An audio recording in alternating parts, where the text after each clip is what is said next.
Hello, everyone. Welcome back to Boss Economics World, your go-to channel for economic insights, bold truths, and that dash of sarcasm we've all come to love when dissecting government mismanagement, economic blunders, and, of course, the larger global financial crises caused by those in power. You know what we do here, we dive deep into the economic issues that others are afraid to touch, all while commenting on the sheer absurdity of it all. Today, we bring you a commentary on Japan's semiconductor ambitions, centered on its efforts to breathe life into Rapidus Corp, the government-backed venture aiming to propel Japan back into the global chip race. As we see headlines touting massive government investments, delays, and nation-saving rhetoric, the glaring question that's bugging me and probably you all, too is, are we witnessing an economic masterstroke or just another big-budget government folly waiting to crash? Let's break it down from point to surface, as we like to say here, with eye-opening data, historical parallels, and a hefty dose of critical thinking. Buckle up, folks, because the mess is deep. Before we dive into Japan's latest efforts, let's not forget how we got here. Japan was once the kingpin of global semiconductor manufacturing back in the 1980s, accounting for over 50% of the world's semiconductor production. Remember Hitachi? NEC? Wow, that was then. Fast forward to today, we've seen Japan fall off the proverbial tech cliff, now contributing only around 9% of the world's semiconductor output. That's right, folks, gone are the glory days. A combination of corporate complacency, lack of innovation, and fierce competition from Taiwan's TSMC and South Korea's Samsung saw Japan unceremoniously lose its edge. All the while, demand for semiconductors has been growing exponentially, especially in an era of AI, 5G, and advanced computing fueling what's now called the chip war. And Japan? Barely in the ring. So, now Japan is banging the drum for revival.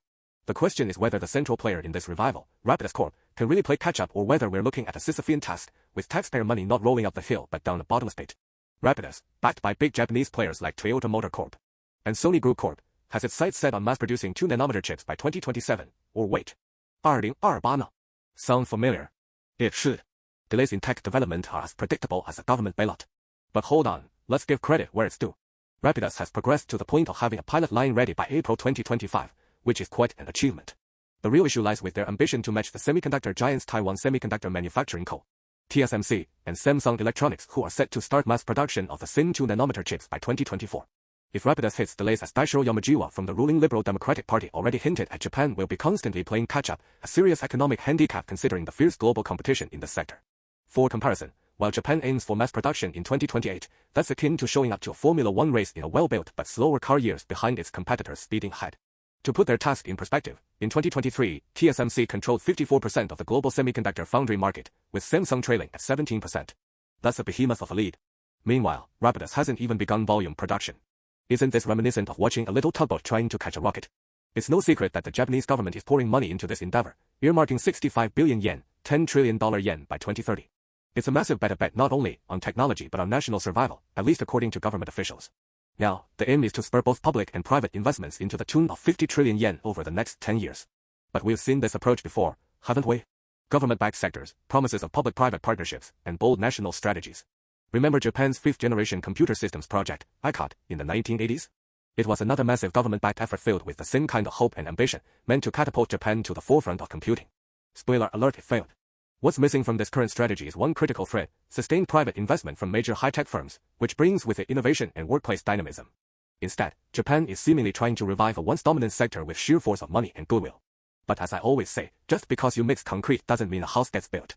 In this case, there's an impressive 1.5 trillion yen allocated for Rapidus and other chip makers, a hefty start. But private investors are, quite frankly, hesitant. This isn't due to a lack of belief in semiconductors themselves, but because firms are waiting for Japan to prove the feasibility and commercial value of backing an industry that has already lagged behind. If they don't see immediate returns or promise, public cash alone won't save Rapidus. We won't even talk about the ballooning costs here. Oh wait, we will soon. Now, let's crunch some numbers because that's where the truth always lies, right? Rapidus alone will require 5 trillion yen to see through its mission and launch full production. That's quite a number. The government has pledged some support but won't cover the entire bill, meaning that unless private investment kicks in soon, the company may find itself on shaky ground. At present, early private investments remain small at best, making it hard to envision Rapidus hitting the necessary scale for success without continuous government intervention. Perhaps, instead of Rapid, they should have named it Dragpass because it seems that's where we're headed, dragging this out on life support.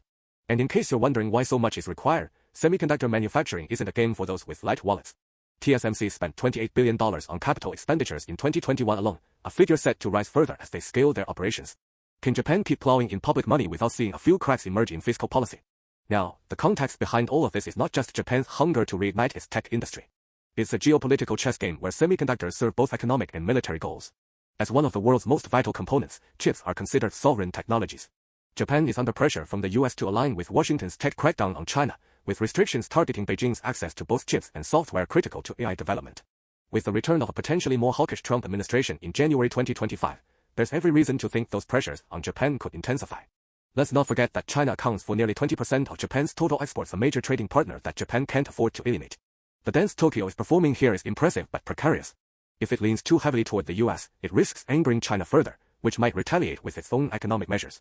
But if Japan appears too cozy with China, US sanctions or constraints could severely impact Japan's economic health. The Japan-China-US triangle is something of an unsolvable tangle here. Japan must tread carefully, avoiding full alignment with any single side, while still securing vital trade and tech freedoms. So where does that leave us, folks? Should Japan's grand semiconductor plan be cause for optimism, or is it setting itself up for a financial migraine down the line? The government and proponents of the Rapidus project tout its necessity with a fight for national survival theme. And hey, with the global semiconductor market projected to grow to $1 trillion by 2030, capturing even a slice sounds promising.